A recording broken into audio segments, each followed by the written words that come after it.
Hello everyone and welcome back to our emergency series. Today is day 9, Mayday 9 of 31, and today we're looking at an alternator failure and or electrical system failure. So let's say you are flying along and your alternator fails. How would you know? So this really depends on the aircraft you are flying, right? And what kind of avionics you have on board. A new aircraft, you might get a light or a message or some very clear indication. However, if you are flying a 50-year-old aircraft with steam gauges like our lovely Cherokee 140, you don't have a light, you don't have a screen which would show some sort of alternator issue. So without that, you're pretty much relying on your scan of the ammeter or load meter, whichever you have in your aircraft.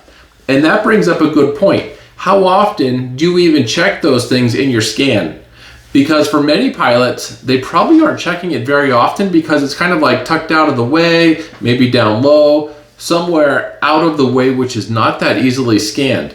You know, this is where it can turn into a bigger problem if you aren't checking it constantly, is that if you do happen to randomly hit it in your scan and you find it's discharging your battery, you really don't know how much power you have left in your battery, right? Did you catch it right away? Has it been discharging for 30 seconds or 30 minutes, right? You wouldn't really know unless you have maybe a voltmeter or something like that on board. A healthy battery might last 30, 60 minutes of power with minimal load on it, but you've been using full load since you didn't know about it and for who knows how long, right? And we don't exactly even have a new battery in this aircraft. So as you can start to see, it's important to be including that in your scan. Okay, so we lost our alternator in flight. So what exactly did we end up losing? What does it even power? Well, basically everything in the aircraft that uses electricity, right? Lights, pitot heat, some of the instruments, radios, electrical flaps, or landing gear if they're retractable. You know, what doesn't it power? Luckily, your magnetos. So if you lose your alternator, you don't lose your engine. Now let's say you suspect that you lost your alternator. What do? So to confirm, if you have an ammeter, you could flip something on that draws a lot of power, say maybe the pitot heat or the landing light. You can see if it drops below 0, then you lost your alternator. So turn it back on now, because you are running off the battery and you want to save your power, right? Now, if you haven't noticed it right away, one thing that's going to happen is that the lights are going to start to get dim, your radio is going to start to get scratchy. So what do you do then if you are in this position? So you want to immediately start turning things off. If you are at this stage, the only power you have left in your battery is what's there now. It's not going to increase at any point. So you need to conserve it as much as possible, right? Avionics, radios you aren't using, turn them off. Is anything plugged in that you're charging? Disconnect it. Outside lights, turn them off. Outside lights, you say, but we need to be visible. Well, if you're flying to your destination and you have a ways to go, they're going to die anyways. So turn them off and then save it.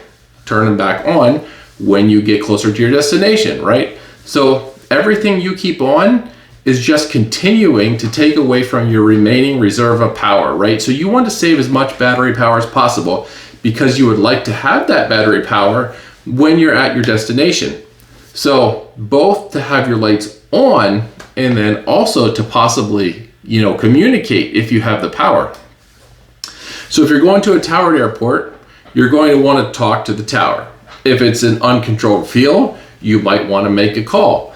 And if it's at night, you're going to want to activate the pilot controlled lighting if it's an uncontrolled field, right? And if you're on flight following, you could call them, tell them you're losing power, and you'll be turning the radios off to save power, and then ATC can help keep traffic away from you for the rest of your journey. So another thing to consider is how far are you from an airport? If an airport is close by, especially if this is day VFR, then this is almost a non-issue. Or is your destination, some ways away? Then you might want to consider dropping in somewhere while you still have lights and radio, or weigh the option of continuing to your destination without possibly lights and radio. So another consideration is if it's night or lower visibility, right? This makes a situation a little bit more urgent. So then lastly, how should we be preparing for a potential alternator failure? Well, for night flight, of course, having a flashlight or headlight is important, because you're going to lose your lights. But you're going to have those on you anyways, right? But also having a fully charged iPad for navigation will help. If your GPS in the aircraft goes dark, you can still navigate with the iPad. Also, a handheld radio would come in handy. Now, these don't have a super long range, but they can be helpful as a backup. And then a cell phone, right? If you are low to the ground, you could maybe look up a number on ForeFlight or on your phone and then call the tower. And then some battery packs would be useful in this scenario as well. So as you can see, these are some good things to do and have with you in case you have an electrical system failure. So as we mentioned, if it's day VFR, you catch it early, this is almost not a problem at all. However, if it's night, reduced visibility, you're over a desolate area, it becomes a bit more of an urgent situation. So thanks everyone for joining us on day 9. Hope you enjoyed these pointers for an electrical system failure. Fly safe everyone, and we'll talk to you tomorrow on day 10.